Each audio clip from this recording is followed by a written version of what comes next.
이웃집 봉씨의 기묘한 이야기. 도깨비 이야기 2편. 그때까지만 해도 할아버지는 대략적으로 우리 집 귀신을 대체 어떻게 아는 거지? 라는 느낌보다 여기는 대체 어디고 내 앞에 있는 사람들은 뭐지? 라는 생각이 더 깊이 드셨대요. 무서움보단 호기심이 더 앞서셨던 거죠. 그러다 할아버지께서 물으셨대요. 여기는 대체 어디예요? 제가 혹시 죽은 건가요? 라고 묻자 죽은 건 아니다만 여긴 원래 산 사람이 오면 안 되는 곳인데 어쩌다 여기까지 오게 된 건지 하고 머리를 긁적이며 대답했습니다.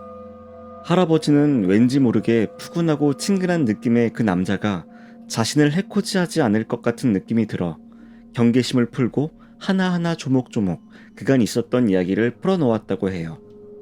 그때 그 남자가 입을 떼기도 전에 앉아있던 작은 남자가 재채기를 했는데 날아가듯 옷이 휘날리고 태풍이 집을 삼키듯 엄청 심한 바람이 지나갔다고 해요. 이윽고 재채기를 끝마친 작은 남자가 큰 남자를 바라보면서 딱 보니까 그년이 분명하네, 찢어 죽일년 하면서 욕을 하더래요. 할아버지가 긴장해서 떨자 큰 남자는 믿을 진 몰라도 우리는 도깨비다. 자네는 죽은 게 아닌데 어쩌다 여기로 왔을까? 아까부터 생각해 봤는데 그 망할 잡기 말고는 떠오르는 게 없네 하더랍니다. 도깨비라는 얘기를 들으니 할아버지께서도 엄청나게 신기했다고 해요. 이게 무슨 일이지라고 생각하던 찰나 그 잡것이 곧 가실 양반들 관에다가 별 해괴한 짓을 다 해서 부정을 태운다니까. 편하게 갈 양반들도 그년 때문에 못 가고 구천을 떠도는 거지. 얼마나 불쌍한지 하고 얘기했대요. 어쨌든 그것이 몸바람이 불어서 당신한테 갔는진 잘 모르겠지만 집안에서 봤다는 것부터가 위험한 거야. 그리고 여기는 우리가 사는 곳이기에 살아있는 사람이 못 오는 것뿐이지 엄연히 여긴 우리 동네고 당신은 지금 꿈을 꾸는 게 아니야. 그것만 명심해 라고 얘기를 마치고 하늘만 바라보더래요.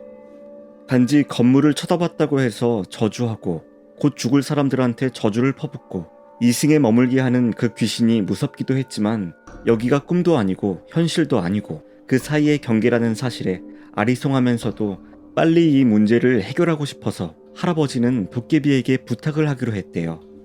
저는 아직 꿈이 많아요. 제가 어떻게 해야 여기를 나갈 수 있을까요?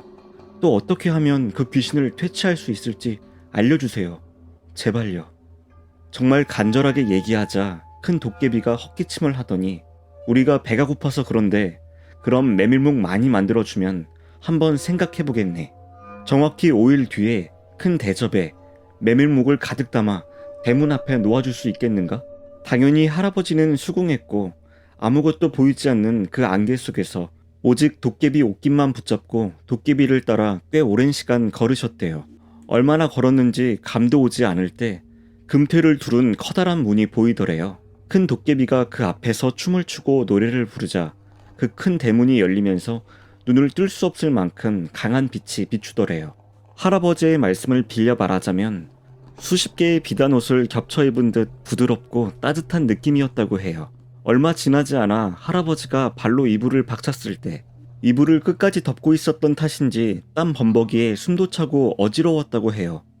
바로 실눈을 뜨고 방문을 바라봤을 때 아까 봤던 그 여자는 없었고요. 그 신비한 곳에서 몇 시간 있었던 것 같은데 시계를 보니 시간은 겨우 15분 정도밖에 지나지 않았대요. 꿈인지 생시인지 모르겠지만 너무 생생해서 할아버지는 일단 메밀묵을 준비하기로 마음먹었대요. 그 이후 할아버지는 5일 동안 매일 가위에 눌리시고 악몽을 꾸시고 밤이면 밤마다 꿈에서나 현실에서나 가끔씩 그 귀신을 봐야만 했대요. 참 이상한 게 그 귀신은 말도 걸지 않고 할아버지의 머리 맡에서 다리 밑에서 시간이 갈수록 점점 할아버지에게 다가오더래요.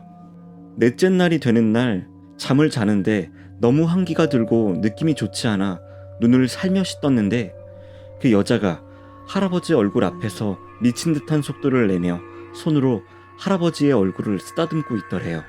이윽고 그 여자가 남자와 여자의 목소리가 합쳐진 톤으로 곧 가자, 곧 가자, 곧 가자 이 단어를 계속 속삭이더래요. 번뜩 일어나 혼비백산에서 밖으로 도망 나온 할아버지는 소리를 지르고 울면서 동네를 뛰어다니셨대요. 마지막 5일째 되는 날 할아버지는 모아왔던 돈을 탈탈 털어서 메밀묵을 엄청나게 많이 준비해서 해가 지기 시작할 무렵부터 대문 앞에 메밀묵을 놓아두었대요. 문도 다 걸어 잠그고 이불을 뒤집어 쓴 채 방 안에서 얼마나 있었을까요? 꾸벅꾸벅 졸고 있는데 밖에서 친구분들이 다급하게 부르는 소리가 들리더래요. 반가운 마음에 밖으로 나가려 했는데 느낌이 너무 좋지 않아 방 안에서 왜 부르냐고 대답만 했대요. 친구분들은 지금 빨리 가야 한다고 자꾸 재촉만 하더래요. 궁금한 나머지 창호지에 자그맣게 구멍을 내어서 밖을 바라보니 마당 담벼락 위에 검은색 물체 하나가 할아버지 친구 세 분의 목소리를 흉내내면서 앉아있더래요. 할아버지께서 그 말씀을 하시면서 하마터면 오줌을 지릴 뻔했다고 말씀하셨어요. 그치만 호랑이 굴에 잡혀가도 정신만 바짝 차리면 된다고 할아버지는 이성의 끈을 잡고 무슨 일이야 이 시간에 나 못 나가 몸이 안 좋아서 그러자 밖에서 그럼 할 수 없이 내가 직접 끌고 나와야겠구만 하더랍니다. 지금 옷을 입고 있다고 둘러대며 시간을 버셨대요. 일부러 바스락거리는 소리를 내자 더 이상 밖에서 인기척이 없다가 갑자기 인연이 여기가 어디라고 감히 사지를 찢어줄까? 당장 꺼지지 못해? 왜 엄한 사람을 괴롭히는가? 지금 배가 너무 고파서 널 잡아 먹어야겠는데 그렇게 해줄까?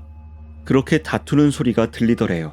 바로 큰 바람이 몇 번 불고 방문이 흔들흔들 하더니 아이들이 웃는 소리가 까르륵 들리고 덜컹덜컹 하더니 아주 잠깐이지만 비명소리가 들리더니 잠잠해지더래요. 비명소리인지 바람이 문과 문 사이를 타고 들어올 때 나는 바람소리인지 헷갈린다고 하셨어요. 방 안에 할아버지는 너무 놀래서 그 자리에서 서서 굳어 있었대요. 아까 뚫어놓은 창호지로 밖을 살짝 내다보았는데 마당에는 아무것도 없었대요. 밖이 쥐죽은 듯이 조용해지자 무슨 용기가 났는지 메밀묵을 확인하러 나갔는데 메밀묵이 멀쩡하게 있다는 겁니다. 손을 댄 흔적도 없는데 다만 색이 좀 이상했대요. 대문 밖을 나가보니 원두막 가는 길 방향으로 달빛 아래 큰 도깨비와 주위에 도깨비 불 몇 개가 함께 덩실덩실 걸어가더래요. 그리고 그 이후엔 도깨비도 그 귀신의 꿈도 가위도 악몽도 아무것도 없었다고 하세요. 그러면서 저에게 호기심에라도 그 건물에는 절대 가지 말라고 신신당부를 하셨어요. 굉장히 오랜 시간이 지난 뒤였는데도 저한테 그런 일이 생길까봐 노심초사하시는 듯 했어요. 정말 현실과 다른 경계가 있는 건지 미스테리지만 도깨비가 마냥 무섭지만은 않다는 걸 깨달았어요. 오늘의 기묘한 이야기는 여기까지입니다.